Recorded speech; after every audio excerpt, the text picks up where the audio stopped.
l'invité de la matinale. KTO Radio. C'est aujourd'hui que les cardinaux électeurs entrent en conclave. Ce matin, tous les cardinaux se retrouvent pour la messe pour l'élection du pontife romain en la basilique Saint-Pierre à 10h et la procession d'entrée en conclave qui débutera, elle, à 16h10 entre la chapelle Pauline et la chapelle Sixtine. On retrouve depuis Rome l'un de nos envoyés spéciaux, Étienne Loreillard. Bonjour Étienne. Bonjour Maxence. Je rappelle que vous êtes également directeur de la rédaction de KTO. Alors parlez-nous pour commencer Étienne du rituel qui précède l'entrée en conclave, cette messe pour l'élection du pontife romain. Oui, cette messe Pro Eligendo Romano Pontifice en latin sera célébrée dans la basilique Saint-Pierre par tous les cardinaux, électeurs ou non. Tous ceux qui sont présents à Rome, fidèles laïcs, évêques, prêtres, diacres religieux, peuvent y participer pour manifester la communion de toute l'Église dans la prière, dans ce moment important. L'Eucharistie étant le sacrement de la présence du Christ, c'est aussi rappeler que le conclave n'est pas une élection comme les autres, mais il s'agit de désigner le pape, évêque de Rome, successeur de l'apôtre Pierre et pasteur de l'Église universelle. Et on peut dire aussi, et on le sait, que se déroulent des veillées de prière ou des messes un peu partout à travers le monde pour les cardinaux électeurs et pour le conclave. Cela rappelle cet engagement de toute l'Église dans la prière. Alors cette messe, elle sera présidée par le doyen du Collège des cardinaux, le cardinal Ré, qui, du fait de son âge, 91 ans, n'entrera pas en conclave, mais il faudra écouter son homélie car il donnera quelques pistes de méditation assurément sur cette responsabilité des cardinaux qui entrent en conclave. On l'écoutera et puis il y aura ensuite la procession vers la chapelle Sixtine l'après-midi. Oui, les 133 cardinaux électeurs ont jusqu'à la messe de ce matin pour prendre leur chambre dans les deux maisons Sainte-Marthe, l'ancienne et la nouvelle, dans l'enceinte du Vatican. Ils doivent déposer leur téléphone portable avant le début du conclave et ils les récupéreront après l'élection du pape. On sait d'ailleurs aussi que les antennes relais de téléphonie mobile seront éteintes dans le Vatican, des espaces ont été sécurisés, les portes ont été scellées, les fenêtres des chambres aussi des cardinaux, afin que les espaces où se rendront les cardinaux soient tous protégés de toute influence extérieure et garantir la liberté du scrutin. Et donc à 16h10, 16h15, les cardinaux ont rendez-vous dans la chapelle Pauline du palais apostolique du Vatican pour une courte prière qui introduira la procession vers la chapelle Sixtine avec cette longue procession des cardinaux en chantant la litanie des saints. Et on pourra suivre aussi en direct la prestation de serment des cardinaux ?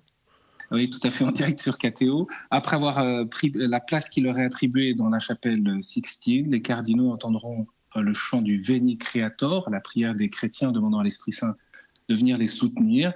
Et le président du conclave, qui est le cardinal Pietro Parolin, je vous l'ai dit, parce que le doyen du Collège des cardinaux ne sera pas présent pour raison d'âge, c'est l'ancien secrétaire d'État du pape François qui est le suivant dans l'ordre de préséance.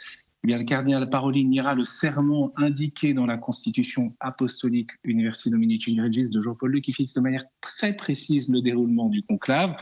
Les cardinaux s'engagent à ce que celui d'entre eux qui sera élu suivra le Munus Petrinum, c'est-à-dire la mission de l'apôtre Pierre de pasteur de l'Église universelle et ne cessera de défendre avec courage, je cite, les droits spirituels et temporels ainsi que la liberté du Saint-Siège. Ils prêteront serment de garder le secret sur tout ce qui concerne l'élection du pape et de refuser toute interférence de n'importe quel groupe qui voudrait s'immiscer dans l'élection. Et puis chaque cardinal électeur, on le verra, est invité tour à tour à dire en latin « Et moi, je le promets, j'en fais le vœu et je le jure ». Et il pose sa main sur l'évangéliaire en disant que Dieu m'y aide, ainsi que ces saints évangiles que je touche de ma main. À la suite de quoi, le maître des célébrations liturgiques pontificales, Monseigneur Ravelli, prononcera la fameuse formule « Extra omnes, tous dehors », pour que ceux qui ne participent pas au conclave quittent la chapelle Sixtine et Monseigneur Ravelli fermera les portes de la chapelle. Et donc à suivre à partir de 16h10. Et donc en fin de journée, un premier scrutin devrait déjà avoir lieu, c'est ça ? Oui, c'est tout à fait probable, c'est même ce qui est prévu. Il y aura d'abord une méditation sur la lourde tâche qui attend les cardinaux. C'est le cardinal Raniero Cantalamessa qui a été choisi, les Capucins, ancien prédicateur de la maison pontificale durant 3 pontificats. À la suite de quoi il quittera la Sixtine. Des gardes suisses se placeront devant toutes les entrées de la chapelle et un premier scrutin pourra commencer. La chapelle Sixtine d'ailleurs qui a été aménagée spécialement pour les votes, on imagine ? Oui, 2 rangées de tables, l'une derrière l'autre, derrière lesquelles les cardinaux seront assis sur des chaises qui portent leur nom. Les fenêtres ont été occultées pour empêcher tout espionnage extérieur. Un système de brouillage également ici a été mise en place pour empêcher toute communication électronique. Et puis les 2 fameux poêles, l'un historique date de 1939 et servira à brûler les bulletins de vote à l'issue de chaque scrutin. Et puis l'autre pour dégager des fumigènes colorés pour la fumée, mais on sait que ça marche pas toujours. Il faut attendre un peu de temps pour savoir si la fumée est noire, c'est-à-dire qu'il n'y a pas de pape encore élu, ou la fumée est blanche. Tous les cardinaux sont-ils arrivés à Rome pour l'entrée en conclave? Car je crois que 4 manquaient encore à l'appel en fin de semaine dernière. Non, tous les cardinaux électeurs sont présents. Je vous disais, il y en a 135, 2 sont empêchés pour raison de santé. Peut-être un mot sur cette physionomie du collège des cardinaux. 4 cardinaux sur 5 ont été créés par François. 108 cardinaux n'ont jamais encore participé à un conclave. Durant son pontificat, François a créé des cardinaux à 10 reprises. L'un de ses critères, on le sait bien, c'était de mettre en avant une approche pastorale plutôt que doctrinale, et donc souvent des évêques de terrain, sensibles à la synodialité, proches des pauvres, soucieux de la culture de dialogue que François prônait, avec une distinction et un soutien aux églises ultra-minoritaires comme la Suède, ou aux églises persécutées ou vivant dans des contextes sous contrainte. Je pense en particulier à l'Iran, la Mongolie par exemple, ou même on peut citer l'Algérie.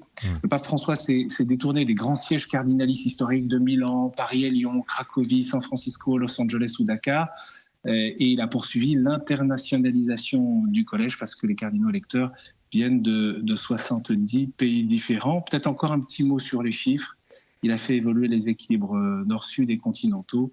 Les Italiens sont passés de 28 à 17 en 12 ans, mais demeurent de loin les plus nombreux. Les Français sont 5. En 2013, 52% des cardinaux étaient européens. Ils ne sont plus que 39% en 2025, au profit de l'Amérique du Sud, avec 17 cardinaux électeurs, de l'Afrique, 18 cardinaux, et puis surtout de l'Asie, 23 cardinaux.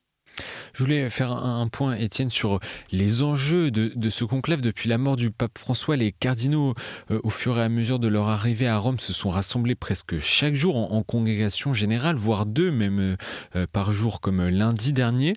Un temps qui leur permet notamment de se rencontrer et d'échanger en vue du conclave. Qu'est-ce qu'il en ressort ? Alors ces échanges se sont déroulés à huis clos, et les cardinaux se sont engagés à garder le secret. Donc dans le détail, nous ne le savons pas, seuls les cardinaux le savent, mais le bureau de presse du Saint-Siège a donné quelques thèmes des interventions qui se sont succédées pour permettre de faire un état des lieux sur la situation de l'Église et du monde. Et par exemple, pour la dernière congrégation générale hier matin, les interventions ont porté sur les réformes menées par le pape François durant son pontificat, que ce soit contre les abus sur l'économie, la synodalité, la recherche de la paix, l'écologie, la réforme de la curie romaine, mais aussi sur le profil du nouveau pape, la communion ecclésiale, l'importance des consistoires qui réunissent les cardinaux. Il n'y en a eu aucun en dehors de la création des cardinaux sous le pontificat de François. Le thème de l'initiation chrétienne, le témoignage des martyrs, la question de la date de Pâques dans une perspective écuménique. Et puis si je regarde encore les jours précédents, il a été question des conflits ethniques et des guerres en Afrique, le défi posé par la prolifération des sectes, la place des femmes dans une perspective synodale, la famille, l'éducation, la paix et les pauvres, la nature missionnaire de l'Église. Bref, au fil des plus de 250 interventions d'environ 5 minutes chacune, mais certaines pouvaient être plus longues, se dessine comme une sorte de mosaïque des enjeux, des problèmes, des attentes envers le profil du pape, la manière d'évangéliser aujourd'hui, les préoccupations pour le monde traversé par les guerres et les conflits. Et hier, les cardinaux d'ailleurs ont lancé un appel au cessez-le-feu et aux négociations de paix immédiate sur les conflits. On pense à l'Ukraine, au Moyen-Orient et puis en Afrique. Mais aussi, probablement qu'à travers ces interventions se dégagent des personnalités se distinguent. Et on peut rappeler que c'est lors de ces congrégations générales que le cardinal Bergoglio, lors du dernier conclave ou pré-conclave, s'était fait remarquer. Il est devenu le pape François. Et comment va s'opérer le choix des cardinaux ? Eh bien, précisément, à partir de ces éléments partagés, il faut dire que les cardinaux, durant le pontificat de François, n'ont pas eu l'occasion de travailler beaucoup ensemble. Du coup, quand ils sont arrivés à Rome, certains disaient « nous nous connaissons peu ». Il leur fallait donc un peu de temps pour pouvoir s'écouter, se rencontrer. Il y a aussi les temps informels, il y a aussi les temps des dîners. Et on sait que ces temps informels de rencontres se poursuivront, y compris dans l'enceinte même du conclave, puisque les lieux sont faits pour aussi pouvoir se rencontrer, parce qu'ils doivent discerner effectivement lequel d'entre eux peut avoir la personnalité et les compétences requises pour cette lourde charge, ce lourd ministère. Et un point également, on entend beaucoup parler de conservateurs et de progressistes. Est-ce que cette lecture est juste ? Attention aux lectures politiques, parce que si elles décrivent parfois des réalités de positionnement, elles rendent aussi aveugles aux réalités proprement ecclésiales. Juste pour un exemple qu'il faut avoir en tête, le pape François était favorable, on le sait bien, à l'accueil des migrants, mais absolument opposé à la question de l'avortement. Du coup, on le range dans quelle case? Et on a tôt fait de le ranger parfois et de caricaturer les positions. Ce que je peux dire, c'est que tous les cardinaux sont catholiques. Et après, ils ont des convictions, des priorités pastorales, des expériences qui font qu'ils abordent les grands défis actuels avec des tropismes différents. Je peux aussi souligner que un conclave, on dit qu'il se célèbre, c'est une grande liturgie, une démarche spirituelle qui se déroule sous le regard de Dieu.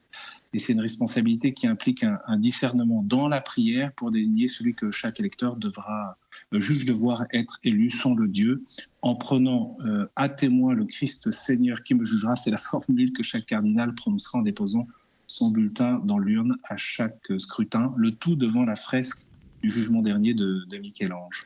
Et on l'a compris, Étienne, le conclave est un endroit clos, fermé, sécurisé. Sait-on comment la journée des cardinaux va s'articuler, s'ils prient ensemble ou séparément ? Alors, il y a à la fois une prière évidemment personnelle et une prière commune. Chaque jour, les cardinaux célébreront l'Eucharistie le matin à la chapelle Pauline du Palais Apostolique, puis ils se rendront dans la chapelle Sixtine pour procéder à 2 scrutins dans la matinée.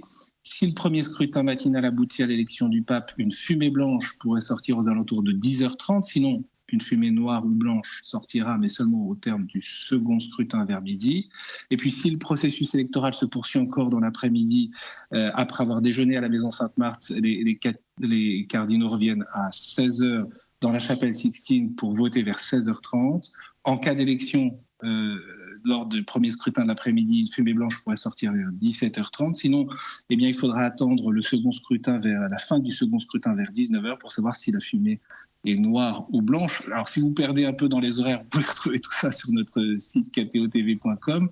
Mais c'est pour dire qu'en fait, le moyen de communiquer des cardinaux deviendra cette fameuse cheminée et cette fameuse fumée qu'on attend sur le toit de la chapelle Sixtine, qui dit d'ailleurs que ce qui se passe dans cette chapelle Sixtine est un peu en dehors du monde et de nos réalités actuelles, pour dire quelque chose de Dieu et de la gouvernance de son Église.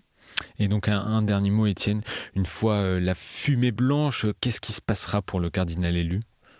Eh bien, le président du conclave demande au cardinal élu s'il accepte le résultat de l'élection, puis le nom qu'il a choisi. Celui qui a été élu dispose immédiatement du pouvoir plein et suprême de l'autorité de l'évêque de Rome. Il revêt la soutane blanche, l'une des 3 préparées dans la chambre des larmes, ainsi dénommée parce qu'elle a recueilli des larmes de nombre de papes élus qui, pour le service de l'Église, ne s'appartiennent plus vraiment. Les cardinaux rendent hommage au nouveau pape et font acte d'obédience. Et enfin, le cardinal protodiacre, vous savez, on a les yeux braqués sur la loggia de la basilique Saint-Pierre, pour annoncer donc le cardinal protodiacre vient là et annonce le nom du cardinal élu et le nom qu'il a choisi comme pape. Et le nouveau pape dira quelques mots avant de donner sa première bénédiction Urbi et Orbi. Donc il faudra, là, ces prochains jours, avoir les yeux rivés sur cette cheminée du toit de la chapelle Sixtine et bien sûr aussi également des cloches de la basilique Saint-Pierre, parce que c'est elles vraiment qui peuvent donner le signal de l'élection du nouveau pape. Mais pour l'instant, pour l'heure, c'est l'entrée en conclave avec la messe, puis cette longue procession solennelle qui rappelle la gravité et la responsabilité des cardinaux électeurs aujourd'hui. Et on aura le temps de reparler de tout ce déroulé de conclave sur l'antenne de KTO Radio. Merci Étienne Lorillard de nous avoir détaillé le programme de ces prochains jours et de ce qui attend les cardinaux et électeurs. Un temps de conclave bien sûr à suivre en direct sur nos antennes. Merci à vous, bonne journée.